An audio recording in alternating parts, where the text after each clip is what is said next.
Hey everybody, it's Gillian Monster and I'm back, and I finally had time to do another voiceover video. And what I'm going to be focusing on in this particular video is going to be another high-grade Gundam model.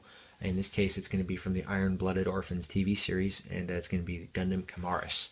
Now, at first, I was kind of iffy, just because like the overall design. I guess a lot of people are that way about this particular Gundam. But I really just kind of fell in love with it after like I looked at it and like saw some other people's reviews of it on YouTube.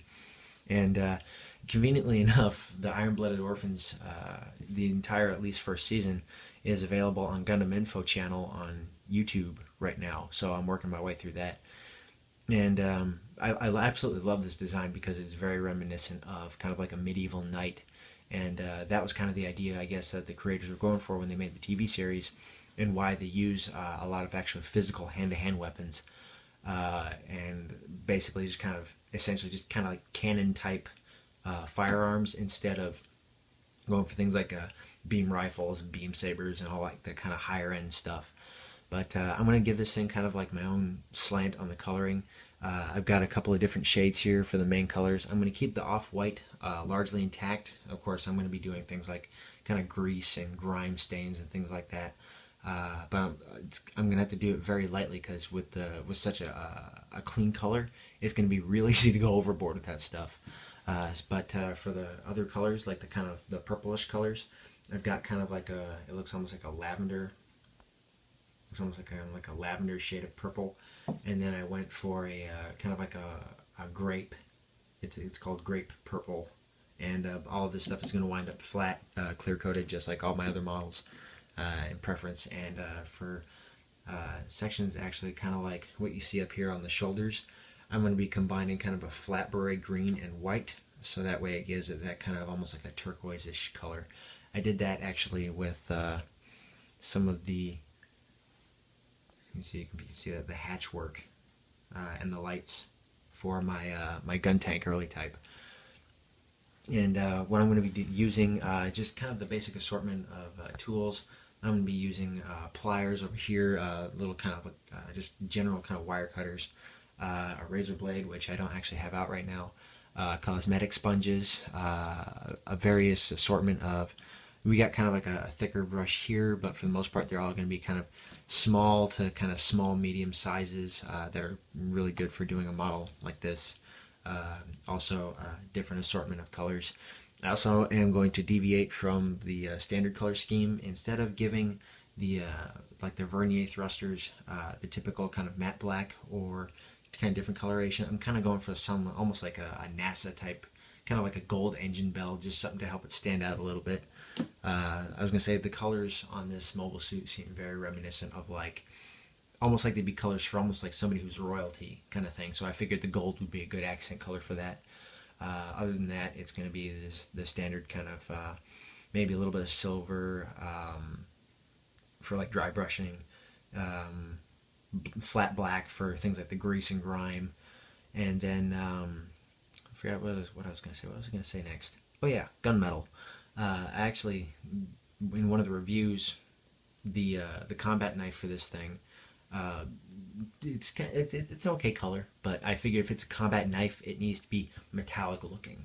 So I'm going to give that a flat gunmetal coat of paint. And right off the bat, I'm going to go ahead and open this up again here. And I just did kind of a couple of test pieces just to see like what this thing would be like trying to assemble it and paint it. And I'm really glad that I did, because this particular set is way more detailed than any 1/44 scale Gundam I've seen.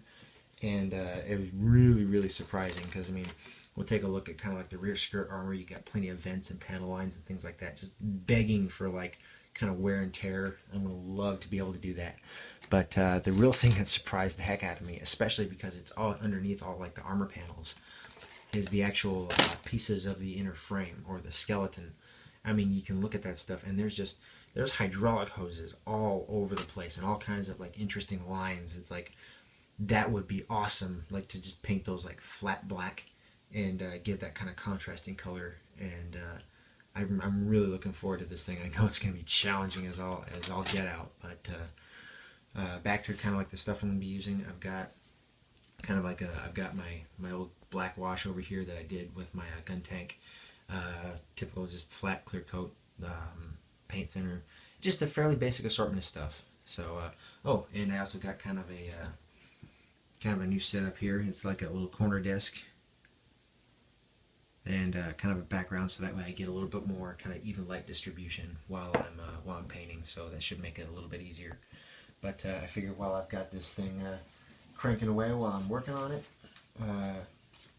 it's going to be fantastic to just have kind of iron-blooded orphans running in the background. So I'll get back to it when I have more of an update. Okay, just another little quick update. Something I figured out last time when I was painting my gun tank early type is that if you're trying to do kind of a more in-depth paint job with like a lot of small pieces that require paint, and especially with, like, say, the hydraulic hoses on the Hygog model that I did, it would probably be best to actually keep the parts in the runner. So that's exactly what I'm going to do. So like you see, like kind of like these small pieces here, you got kind of the hydraulic hoses for, I think these are the shin plates maybe. I don't even know what they apply to, but essentially for things like this, I'm going to keep it all in the runners, so that way I don't have to actually handle the piece while I'm trying to paint it. Alright, so here's actually a little tip. If you're trying to get, perhaps, say, a good combination of both, like, say, panel lining and grime, like, let me see here, actually, where's a good part for this? Oh, here we go, it's right here. Actually, even better, this one's right here. You can kind of see where my finger is, right there. You can kind of see it looks almost like a Pokeball. So the way that I actually do that is instead of trying to go for like a thin paint wash thing and risking everything getting everywhere, because I want there to be a certain level of grime with it, what I do is I actually just go ahead and put a little blob of paint on the brush. And a lot of people are probably going to be cringing at the way I do this, but I like mine having my Gundams having a certain used-in effect. So I'll just go ahead and just basically smear it all over there, make sure you get it all up in there. Maybe that was a little bit thicker even than I like to do, but then what I'll do is I'll take a cosmetic sponge or a cotton swab, and I'll just go over it and essentially pull off as much of that as I possibly can, with the exception of being just a little bit in there. You can kind of see it stands out quite a bit more than the one immediately off to its right, and it has perhaps a little bit of a worn-in look, a slightly dirty look. So yeah. Okay, so I've gone through and I've managed to kind of grimy up, I think to a certain satisfactory level, all of the kind of off-white colors here. I know this kind of looks a little bit dirty, especially like when you look down here around the edges, because essentially what I did is make a wash and took, like, say, the cap of my little paint bottle, and I would mix a little bit of paint thinner in there just to get it to kind of water up and flow into all these kind of nooks and crannies. But unfortunately you get these kind of black marks right here. So once I actually get ready to assemble all this, I'll actually go through and clean it up a little bit more. I also went through and kind of the visible kind of actual hydraulic pistons I kind of made silver so it'd stand out just a little bit. I went through and went through and did all of the kind of the hose lines, things like that, little exposed bits, kind of dirtied those up just a little bit. And what I'm working on right now is for the combat knife, or went through and did that kind of a silver edge, and then I'll go through with all this other kind of dark blue area and make that of a gunmetal, a flat gunmetal. And then once I clear coat that, of course it's going to take away kind of the silver shine, then I'll give it a secondary kind of silver coat on the outside. Same thing with the I think the cutting blades here that kind of pop out of the shoulders.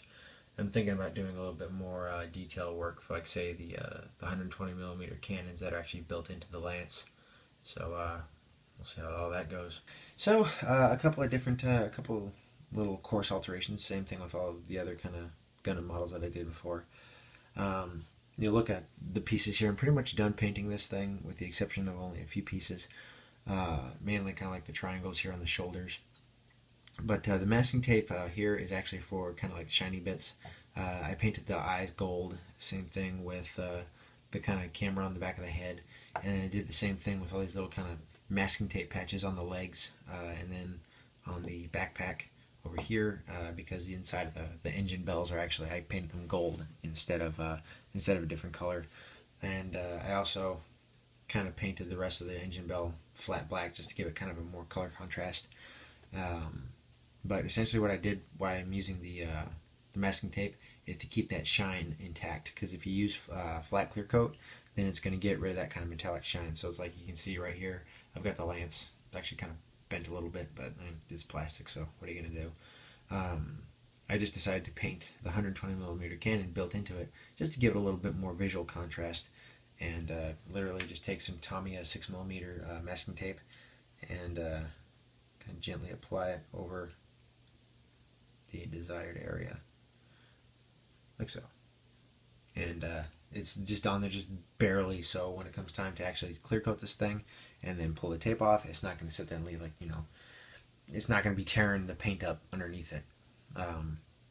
You know, look, this has actually got kind of like a dingier kind of white color, and maybe I'm misunderstanding it, but as I was watching as I was listening to the Iron Blooded Orphan series on YouTube, on the Gundam Info channel, it came to me that these machines are like 3 centuries old, and as much of a parade type machine as this might be, it's not going to be kept in perfect condition, especially if it's seen combat before. You know, I mean, they're not going to go out of their way just to completely, you know, break it apart and clean everything and then repaint it back together unless it's going for like a museum piece. So I just decided to kind of go for kind of like a dingier color, you know, like this thing's actually seen some use. So up next is actually just kind of painting these little triangles here, kind of like the turquoise color that they are, in on the box art, and then clear coating it, and then I should be done.